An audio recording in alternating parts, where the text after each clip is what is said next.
Some say monsters are born from darkness. But what if the darkness was forced upon them? What if the monster was once just a girl? Beneath the marble halls of a temple long forgotten, where ivy now grows wild and moonlight flickers through broken stone, a story still lingers, whispered by the wind and mourned by the earth. This is not just the tale of Medusa the Gorgon, with her crown of serpents and gaze of stone. This is the story of Medusa the maiden, the devoted, the betrayed, and it begins not in horror, but in beauty. Welcome to Night Story HQ, where shadows speak and forgotten voices rise again. Tonight, we invite you into a story you thought you knew, but never truly heard. Let go of the myth, forget the monster, and walk with us into the candlelit silence of a sacred temple, where a young woman's fate would be rewritten by gods, pride, and cruelty. Before she was a symbol of terror, Medusa was one of the most radiant women in all of Greece. But her beauty was not her power, her devotion was. Medusa was no queen or noble's daughter. She was born mortal, fragile, finite, in a world ruled by divine whims and unforgiving myths. Her family, humble, had offered her as a priestess to the goddess Athena. And to Athena's temple she was given, cloaked in white linen and youthful hope, her fate tied not to love or war, but to sacred silence. In the heart of Athens, where gods were carved into stone and myths breathed through every wall, stood the great temple of Athena, guardian of wisdom, protector of cities, goddess of war and strategy. Within these solemn walls, Medusa grew. She was not permitted lovers. She was forbidden vanity. She was taught to still her mind, to cleanse her soul, to serve only the goddess. And she did. But the gods do not reward loyalty, as mortals do. Episode 1, A Light in Marble Halls. Medusa had hair like flowing gold, not curled or coiled, but soft and warm like late sunlight. Her skin bore the warmth of life, untouched by sin or pride, and her voice was quiet, rarely heard. But when it was, it soothed even the harshest silence. The elder priestesses marveled at her piety. She rose before dawn to sweep the temple steps. She sang only hymns, read only scripture. The olive oil lamps, her task to tend, always flickered with steadiness, never once snuffed under her care. Visitors to the temple sometimes mistook her for a statue, not because she was stiff, but because she looked otherworldly. Pilgrims would pause mid-prayer to glance at her, unsure whether to bow. Children whispered of the living statue who smiled. Men, too often, lingered too long, caught not by lust but a strange enchantment. Medusa never noticed, or if she did, she said nothing. Her world was bound by marble, olive trees, and Athena's silence. She was 17 when Athena first appeared to her, not in dreams. No, Athena did not come softly. It was during a storm, as Medusa lay prostrate on the cold stone floor, reciting her evening prayer. Thunder cracked, the lamps extinguished. A wind not of earth swept through the nave, and with it, light. A brilliant flash, then a presence. Towering, silver-armored, eyes like polished onyx. Medusa did not speak. She did not dare. A loyal flame, the goddess said, stepping down from the air itself. Among ashes. Medusa felt tears spill from her eyes, though she did not weep. She felt seen, not as a beauty, not as a girl, but as a soul. Athena did not touch her. She only said, "Do not waver." And then she was gone. No one believed Medusa. Some said it was a vision, a dream. But from that night on, something changed. The lamps never flickered again. The olive trees in the courtyard bore fruit year-round, and Medusa began to glow. Episode 2. The Gaze of Men and Gods. But the world outside the temple did not revere what it could not possess. Word spread of a mortal girl who looked like the gods, who moved like moonlight, who may have been blessed by Athena herself. And such stories never escaped the ears of the immortals. One such ear was Poseidon's. The sea god was never known for reverence. He ruled not just oceans, but tempests, moods, and appetites. He did not frequent temples. He had no patience for silence or stillness. He wanted storms, crashing, claiming, consuming. He came to the temple one late afternoon. Disguised as a noble traveler, Medusa was alone in the courtyard, kneeling beside the spring where holy water was drawn. She did not look up when she heard footsteps, only murmured the blessing of the well. "You are not a statue," came the voice behind her. Deep, smooth, soaked in amusement. She rose slowly, confused, respectful. "My lord, you must not enter. This ground is sacred." The man before her smiled. His eyes were blue, too blue, the kind of blue that drowns ships. "I am merely thirsty," he said, "and curious." Medusa bowed slightly. "The spring is not for men." "But you are not a man," he replied, stepping closer, "nor a goddess, and yet you shine." She backed away, something inside her, not fear, not yet, stirred, unease, like salt in a wound, not yet formed. The man chuckled, but the sound was empty of joy. "You have never seen the sea, have you, little flame?" "I serve Athena," she whispered. "So you do," Poseidon said. "And yet, I wonder, when your eyes close, who do you dream of?" "I dream of silence," she replied, "and peace." He laughed again, but then he vanished, not in wind or mist, but as if the shadows themselves swallowed him. Medusa stood trembling. The sacred spring behind her now reflected nothing. She told the other priestesses. They told the high priest. The high priest said nothing, only frowned. "You are mortal," he said quietly, "and mortals attract gods." Medusa began to pray more often. She fasted longer. She wept quietly in her chambers, pleading not for protection, but for purity. But the gods do not pity mortal tears. Episode 3. The God Returns. It began with thunder, not the kind that rolls from the sky, but the kind that rises from the deep.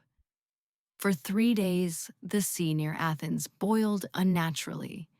Fishermen dared not sail. Clouds hovered low over the city, heavy with something not yet rain. And the temple grew colder, its stone floors leaching warmth from even the sunniest hour. Medusa felt it before anyone else. She would wake in the middle of the night, heart pounding, the scent of salt thick in her nose. She would rise, check the lamps, recite the warding hymns, but nothing calmed her. On the 4th night, when the temple was near silent and every priestess had long since retired, he came again. Not cloaked in flesh this time, not a disguise. Poseidon arrived like a storm crashing through the world, his form vast, his eyes glowing with the fury of oceans, and his presence curling the very air into salt and shadow. Medusa was alone in the inner sanctum, lighting the evening oils. She turned and froze. She knew instantly what he was. There was no hiding, no plea that could match a god's desire. She opened her mouth to scream, but the silence swallowed it. No sound escaped. The temple, sacred, hallowed, did not protect her. Athena did not appear. The assault. What happened next cannot be softened.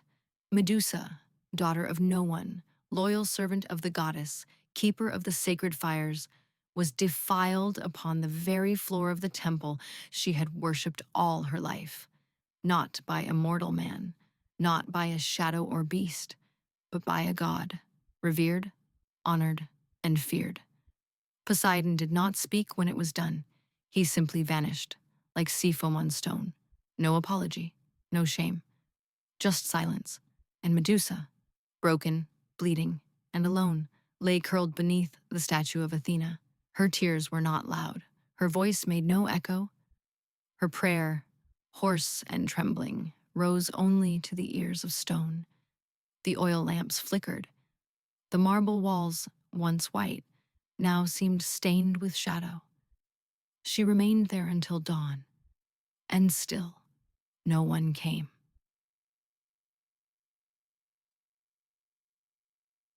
Episode 4, The Goddess's Judgment by Morning. Word had spread.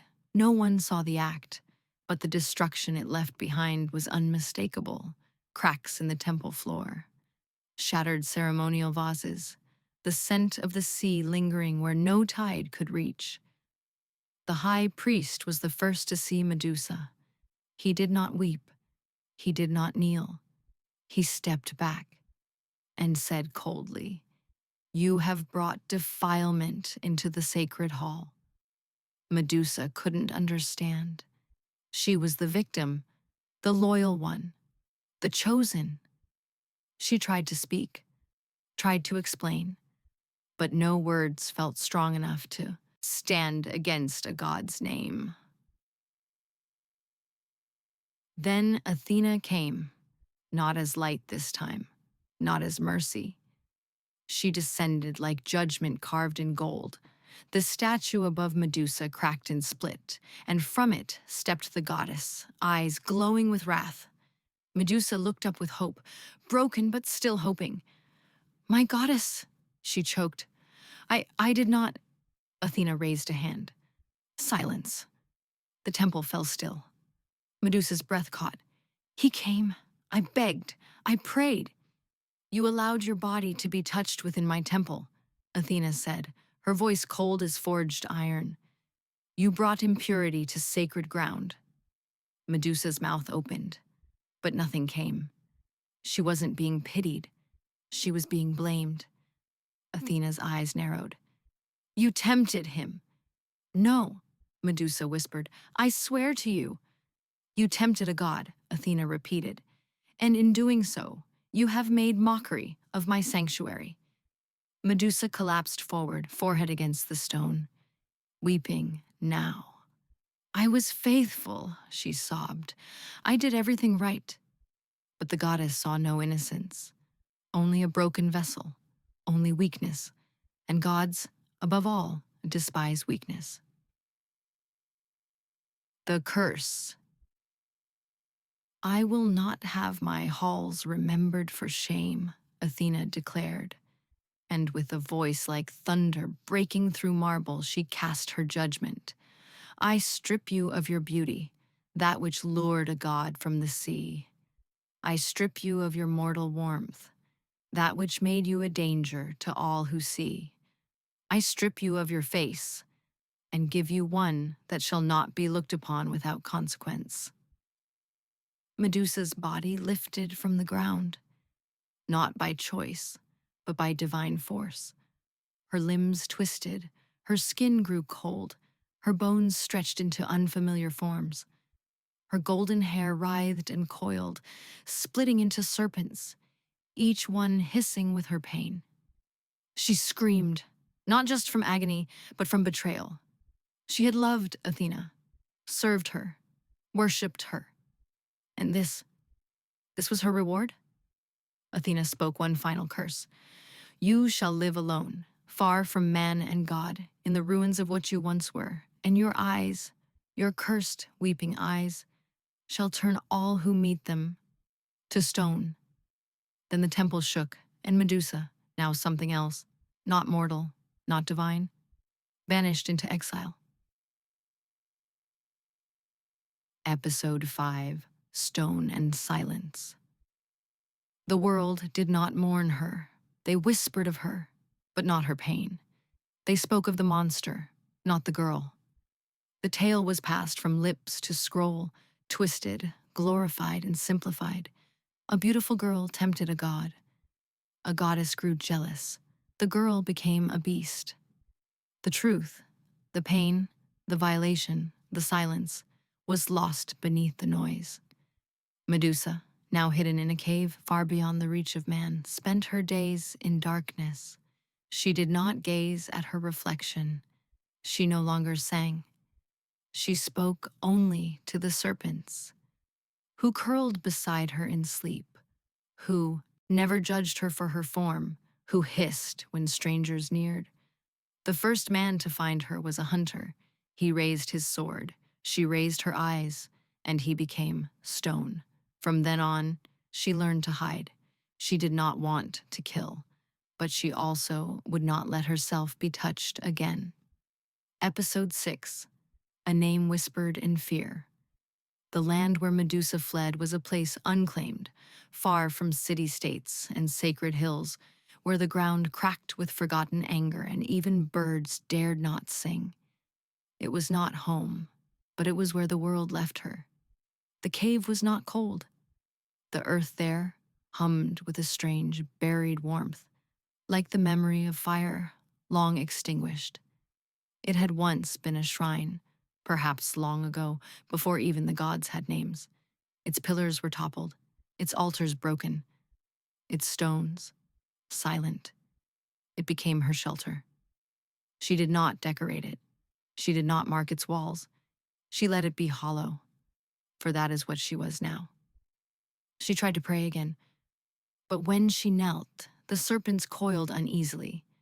When she spoke the name Athena, the air grew thick, and the cave creaked in warning. Even her goddess had abandoned her, and so she stopped speaking. In time, her legend took root.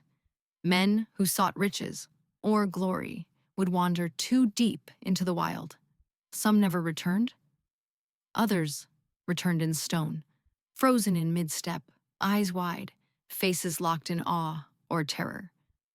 Their companions would scream and flee, carrying tales back to trembling villages. There is a monster in the north, a woman with snakes for hair, a demon whose gaze turns flesh to rock. No one spoke of her once being human. No one remembered the temple. No one dared wonder what she might feel. To them, she was myth now, a warning, a thing to be killed or conquered. And she, alone in the cave, felt her heart slowly calcify, like the statues left at her doorstep.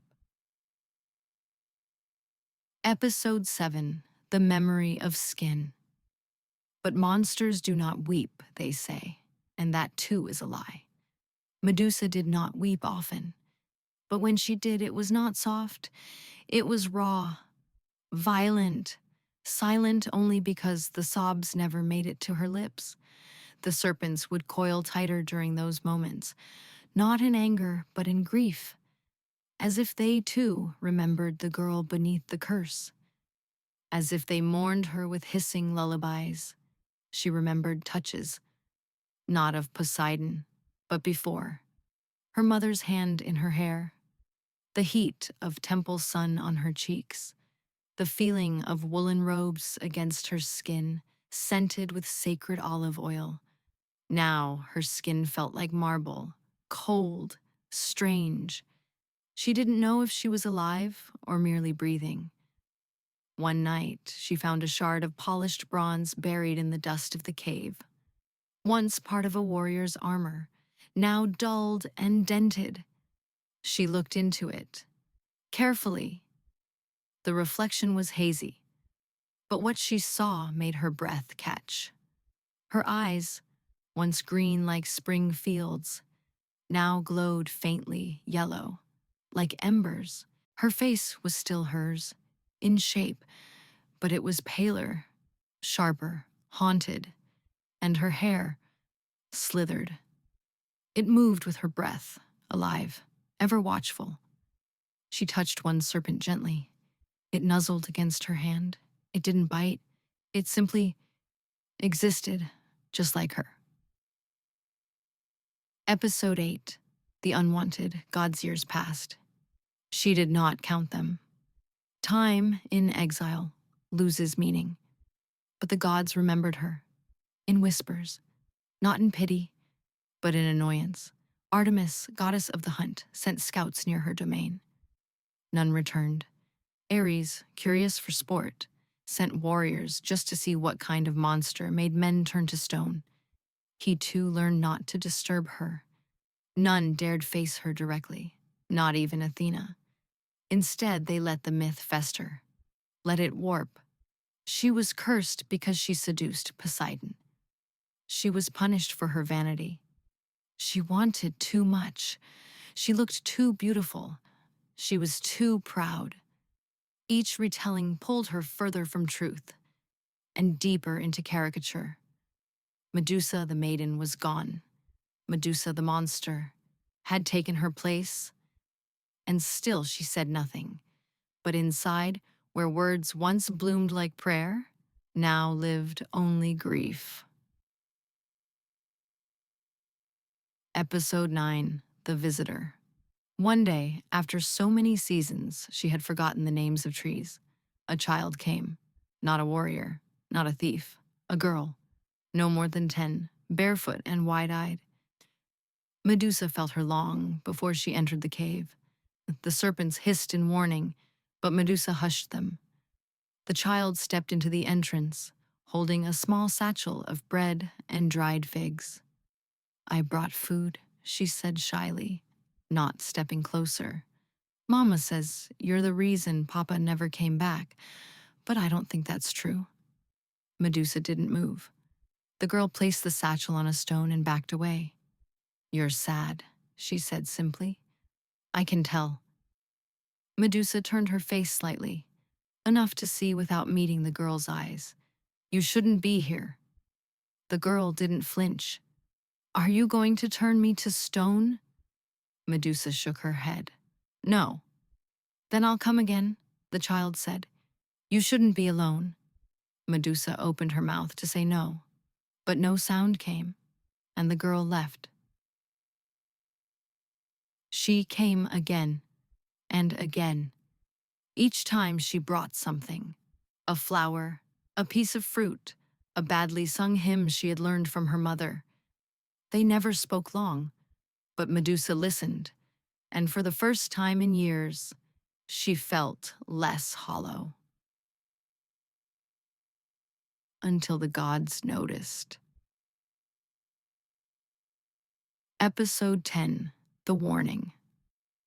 Athena returned, not in form, but in presence. The cave shook one night, and Medusa knew.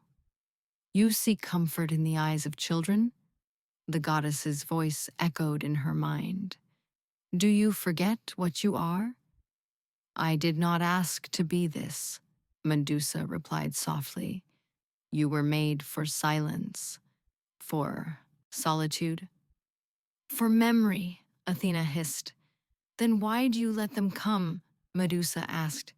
"Why let the world throw hunters and children at me like offerings?" The air grew cold. "Because you are a reminder," Athena said. "A lesson." "And what lesson is that?" Medusa demanded, her voice louder now, edged with pain. "That beauty is dangerous," the goddess replied. "That worship is not immunity. That even faith cannot protect mortals from divine order." Medusa wept after that. Not because she was afraid, but because she realized, even now, they had no remorse. Episode 11. A Name Carried by Fate.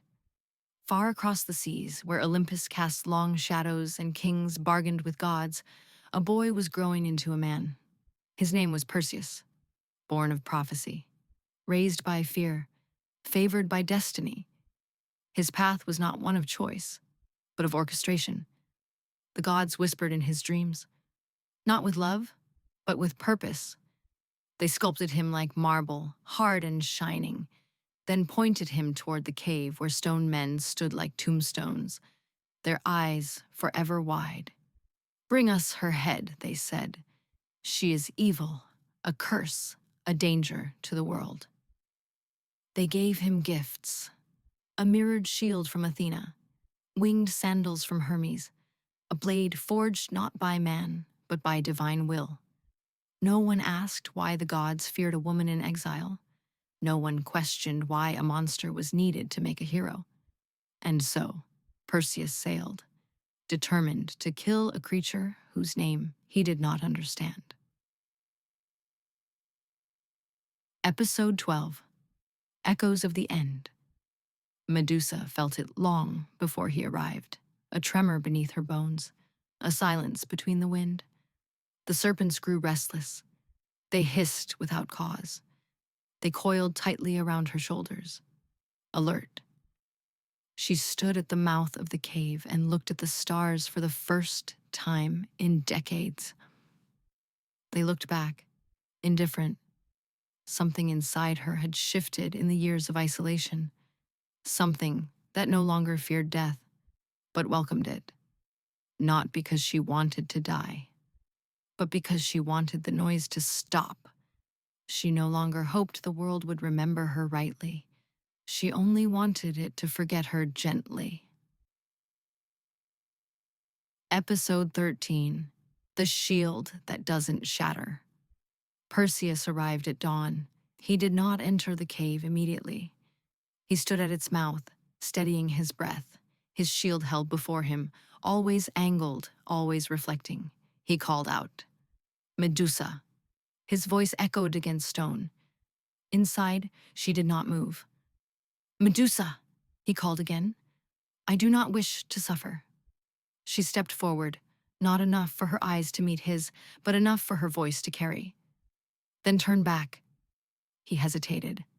"I can't." "Because the gods told you not to?" A pause. "Because the world needs saving." She smiled, bitter and tired. "From me? They say you are a killer. They say many things." Perseus said nothing for a moment. Then, 이렇게 적혀 있었다. 파도와 이름. 그는 바다를 바라보며 책을 읽는 사람들을 맞이했고 가끔은 아이들에게 이야기책을 들려주었다. 그 이야기 속엔 범죄도 공포도 없었다. 대신 용서와 회복, 그리고 선택의 이야기가 있었다. 남발케. 편지 하나 어느 날 서점 앞으로 작은 봉투 하나가 놓여 있었다. 발신인은 없었다. 봉투 안에는 엽서 한 장과 꼬집 몇 개가 들어 있었다. 엽서에는 짧은 문장이 적혀 있었다. 나는 아직 살아 있습니다. 그리고 그날 당신이 손을 내밀어 준 걸 기억합니다. 다시 바다를 보게 해주셔서 감사합니다. 정윤호는 그 편지를 조용히 엽서함에 넣고 책장 위에 작은 꽃병을 올려놓았다. 그 속엔 핏빛처럼 붉은 동백꽃 한 송이가 피어 있었다. 갈라천레라라. 마지막 파도 그날 밤, 정윤호는 다시 절벽으로 향했다. 달빛이 바다 위에 부서지고 있었다. 그는 바위에 앉아 조용히 중얼거렸다. 우리는 모두 각자의 절벽을 가지고 살아간다. 누군가는 떨어지고 누군가는 살아남는다. 그리고 누군가는 기억한다. 파도가 밀려오고 다시 나아갔다. 그는 눈을 감았다. 멀리서 파도 소리가 들려왔다. 그 속엔 아무도 몰랐던 이름들이 마치 파도처럼 속삭이고 있었다. 끝. used her image, feared her gaze, made her into a symbol. And then, they erased her voice. The girl under the curse strip away the serpents, remove the curse. What remains? A girl who only ever wanted to serve, to worship, to belong. Medusa's real tragedy is not the snakes in her hair or the eyes that turned men to stone. It's that no one ever looked into those eyes long enough to see the sorrow inside them, not until it was too late. And maybe that's what still haunts us about her. Not that she was dangerous, but that she was once just like us, human, vulnerable, worthy of love, and never given a chance. Modern parallels. She still speaks in today's world. Medusa's story echoes loudly. How many times have we seen survivors of violence blamed for what happened to them, for how they dressed, where they were, who they trusted? How often are women told they are too much, too beautiful, too loud, too proud? And when they push back, when they protect themselves, the world recoils and calls them dangerous. This myth, so ancient, still breathes in courtrooms, in headlines, in the quiet shame forced onto those who did nothing wrong. Medusa is not just a myth. She is every person who has been punished for enduring. She is every voice turned to silence. She is every scream that went unanswered. The legacy they stole. Athena placed Medusa's head on her shield, the aegis, as a weapon.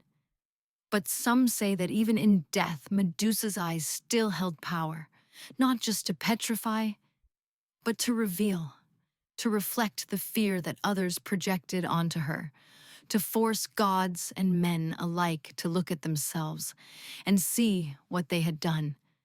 Perhaps that's why they feared her most. Not because she was monstrous, but because she held up a mirror and didn't blink. In the end, the question is not what happened to Medusa. We know that now. The real question is, who told the story, and what did they leave out? History remembers the sword, rarely the wound.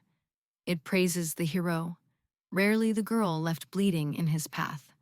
But here, tonight, you've heard the other version. The truth beneath the myth, the humanity beneath the horror, the voice that was buried beneath marble and moss. And if you listen closely, maybe you can still hear her whisper, I was never the monster. I was never the curse. I was only ever a girl. Thank you for walking with us through shadow and silence, for hearing the voice they tried to erase, for sitting with the sorrow they turned into fear.